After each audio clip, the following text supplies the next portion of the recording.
what's your thought right now on Berkshire Hathaway? How do you feel about the company? And how do you feel about Mr. Buffett? Tom. I'm delighted. I'm delighted to hear he's well. The news of his ailment seems to be absorbed well. He seems to be in good shape. I'm delighted for that.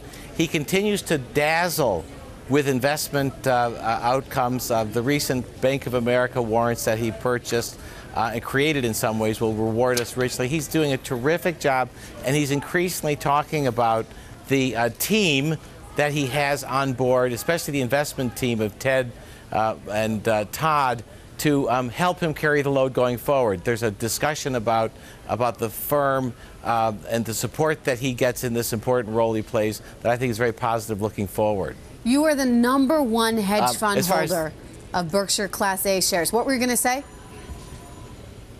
Oh, I was going to correct you on that. I doubt that I'm the #1 hedge fund. We have a long-standing and long-only position in Berkshire and have been well served by it, but we're not a hedge fund. And I suspect there are people who own a lot more than we do. But really, it's a 10% position. I think it's a very offensive position. The shares are compressed in valuation because there's been so much worry over the direction long-term for Berkshire. And I think that they've put into place so many ways in which investors can win going forward that it's an important position for us at around 10%. Are you looking to add to your position at all at this point? Tom? Well, we didn't add even during that short, we didn't add during the short drop that accompanied the news of his ailment. We have a 10 to 11% holding, which is quite substantial as it is. And I'm looking forward to Berkshire helping us over the years through share repurchase increase our stake proportionally in the companies that we own and we covet that exist within Berkshire. But the share repurchase that was announced and implemented at the beginning of last year is a way in which our investment interest in Berkshire can grow over time without us having to purchase additional shares. What is the feeling and what has he communicated to his investors about his health, Mr. Buffett himself, about his health? And are you concerned that there may not be enough of a succession plan in place? You know, the role that needs to be replaced there is going to be a role that will be quite different going forward. And so I don't think we need to find a replacement for that specific collection of extraordinary talents that have been offered over time through one man. There will be investors, and there are two great ones on board now. There's going to be a CEO who helps the operating company. That's been named. We don't know who it is, but he has a great team to choose from. He has two successors to that choice if it doesn't work out. The job of running Berkshire will change over time, especially as the shares go to the Gates Foundation. But there's no question that the culture that's been built at Berkshire, which is willing to make investments that pan out over the long haul, disregarding near-term reported profits, is a powerful culture, and I think that'll endure. It's built into the organization deeply. Okay, I want to get over to Chris Verrone for a look at the technicals here. You say this stock could push towards 90. Sounds like you're optimistic. Yeah, what I find most encouraging about the Berkshire chart here is that very, very quietly over the last couple of weeks, it's begun to win back some relative strength against both the market and the broader financial sector. With the numbers coming out today, I think that presents a pretty attractive framework heading into earnings. You have very, very good support on that Berkshire chart with the B shares around 76, 77. I'd play any post-earnings weakness as a buy, and I think we can play towards 90. If you look at that longer-term chart since 02, since 03, what you see is very quietly higher lows. Higher lows for me is a bullish signal. Relative strength improving is a bullish signal. Yeah. I want to be a buyer into earnings. I think 90 is in play. Higher low is a really interesting way to put it. Mark Sebastian, it's hard to bet against Warren Buffett. It is, but I think there are smart ways to hedge your bets against Warren Buffett.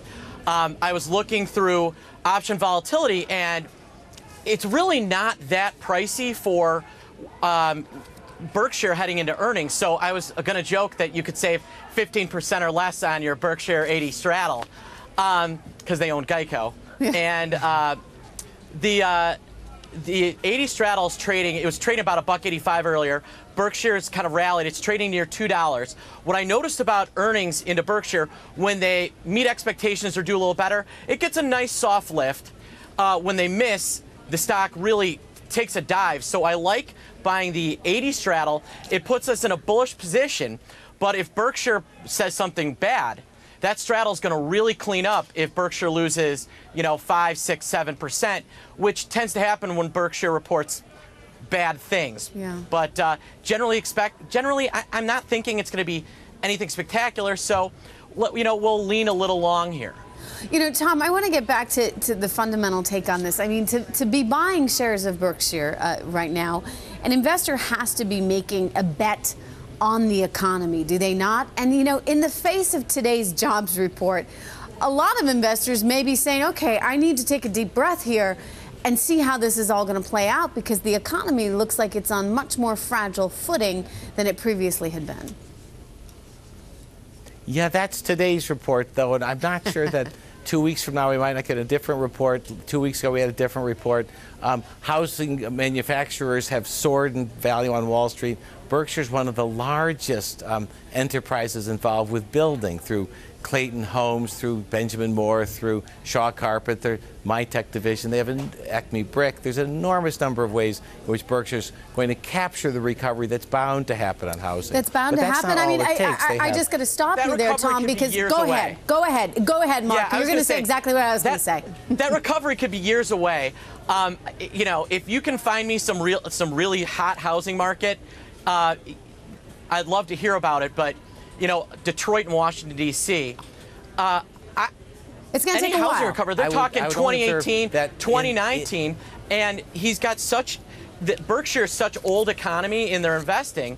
There's no kind of high technology growth really in there that, if the old economy continues kind of this slow, dragged pace, I don't think Berkshire is going to really outperform anytime soon, unless your interpretation of U.S. macroeconomics are better than mine, and I just don't see any incredible growth here. They may be different than yours. I would say the stock market, independent of my view, is already rewarding housing-related companies strongly. I'm not involved with that, but I was about to say with housing, that's important, but it's just a piece of the puzzle. They have $10 billion of operating income from wholly owned divisions like Burlington, like Iskar, the machine tool companies, and those businesses have the capacity to reinvest capital globally behind their business in many instances, and those businesses, Warren himself said, may grow from $9 billion to $10 billion in operating income this year.